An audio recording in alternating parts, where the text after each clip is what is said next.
remember Bruce Jenner. Before the Kardashians, before all that, this motherfucker was a white American superhero.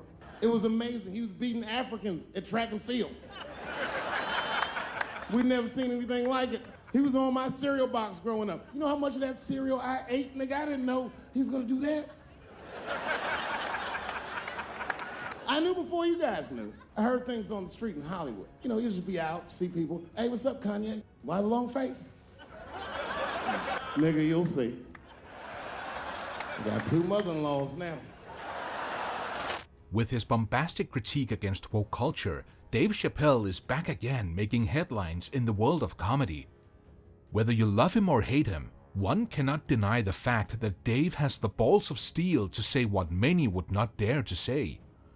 For the past few years, Chappelle has been like a thorn in the flesh for the so-called woke mob, and he continues to show no sign of backing down.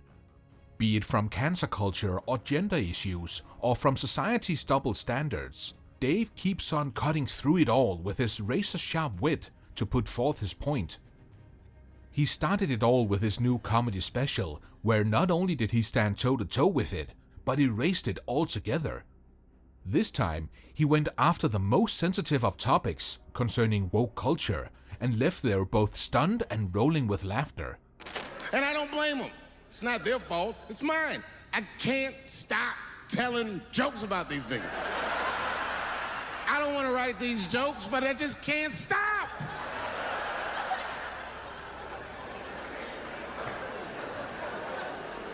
You know, you hear all those letters together all the time, LBGT, LBGT, and you think it's just one big movement. It's not. All those letters are their own movement. They just travel in the same car together. He started off by poking fun at his reputation for apparently being unable to escape jokes about the LGBTQ+ community. It's like a reflex, he joked, drawing roaring laughter from the crowd. What really makes Chappelle apart from others is not the daring quality, but the way he generates his punchlines from uncomfortable truths that stay put in your head for long after the show is over. Probably the most discussed was when Chappelle hit the gender identity point. Typical of him, he used a personal experience to set the foundation for a much more extensive criticism. He recounted a time when he met a celebrity who was so into their character that it felt surreal, only to contrast it with his confusion about gender pronouns. The audience did not see the punchline coming, but when it hit, the room blew up with laughter and gasps. It is this unpredictability that keeps Chappelle's comedy fresh, even if it puts him at odds with certain groups. And there was a few eccentric types, one of which was a very wealthy man that happened to be wearing a dress. And this man was definitely on drugs. He didn't look good. It's like this, he's like, ah. And all his friends were standing around him, concerned, trying to revive him. I don't know whether it looked like some kind of gay CPR, those fanning and shit. And I went over there, all I said, excuse me, gentlemen, is he okay? And then they looked at me like I was evil. She is fine. I said, word? Oh, I'm sorry, I didn't know this is what we were doing. Here's my thing. I support anybody's right to be whoever they feel like they are inside. However, my question is, to what degree do I have to participate in your self-image? Is it fair that I have to change my whole pronoun game up for this motherfucker? That doesn't make sense. If I put on an Argyle sweater and I'm like, hey everybody, I feel like a white guy in this sweater and I want some goddamn respect and a bank loan. That's not gonna work. Give a fuck how I feel, why should I give a fuck how you feel? Nigger's a pronoun. And let's be clear, Chappelle knows exactly the risks. He knows the kind of blows his jokes are going to receive, and in fact, he is at rest with it, because to him, comedy is crossing boundaries and against just taking the safest route.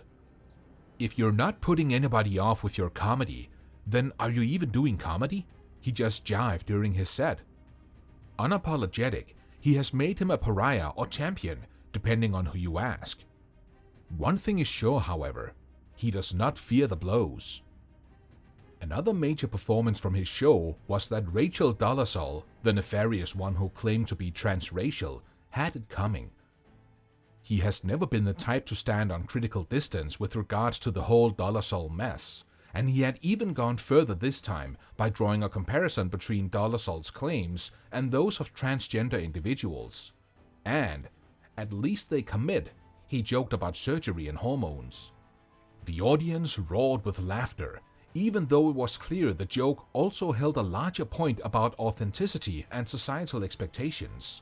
She always says that. She's a white woman, but then she dressed up like a nigga and shot her way up to the very top of blackness.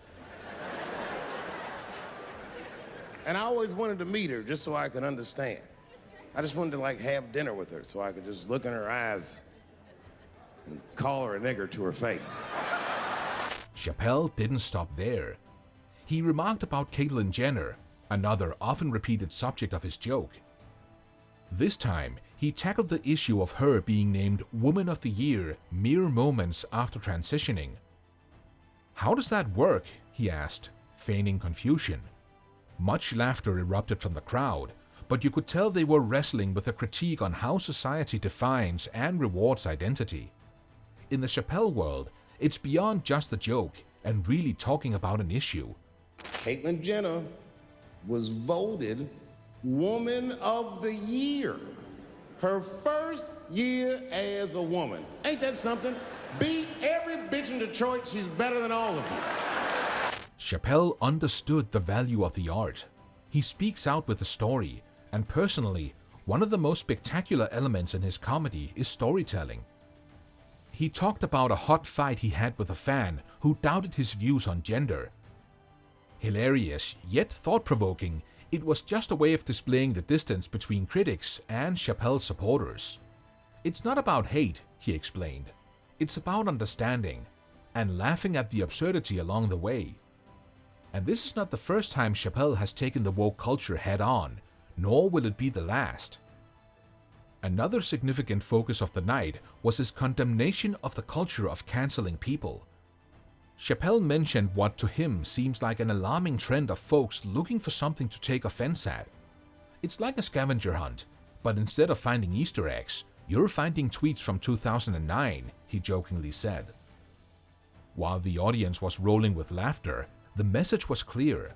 Cancel culture, for Chappelle, was more about control than accountability. Things happen to someone else, that's not necessarily funny. Look at it this way. I grew up in the crack epidemic. I tell jokes about it. I grew up in the crack epidemic, and now there's an opioid epidemic. Are they treating the opioid epidemic the way that they treated the crack epidemic? No, this is a national health emergency. When we were coming up, we were policed by the National Guard, addicts were criminals. Now they understand addicts are sick people. And maybe it's because the demographic of the opioid epidemic is not the same demographic of the crack epidemic. Racially. I mean, Right. you're talking about race. Right, so now that your community is getting destroyed, is a whole nother ball game. And then it's a huge window of empathy. Oh my God, we can see each other. We both went through similar pain. But I'm just saying everything's funny till it happens to you is more about empathy. Indeed, no Chappelle stand-up would be complete without a few jabs at the press. It would seem, of course, that the press only frustrated and twisted narratives such massive outbursts to advantages of their agenda. They don't report the news, they make the news, he said, alluding to further applause from the crowd. The media for Chappelle, it seems, is not only an accessory in the cancel culture, the very main cause of it. But the most shocking moment for the night might be the part where Chappelle critiqued himself. He would admit that his jokes, rather painful to some individuals, give justification to defend his right to tell such jokes. Comedy is not intended to be comfortable for everybody, he states. It's about the hard truth.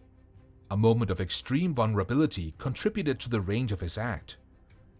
Chappelle's discussion took race into the intersection of gender and was thus, according to him, somewhat contradictory how his society has been treated.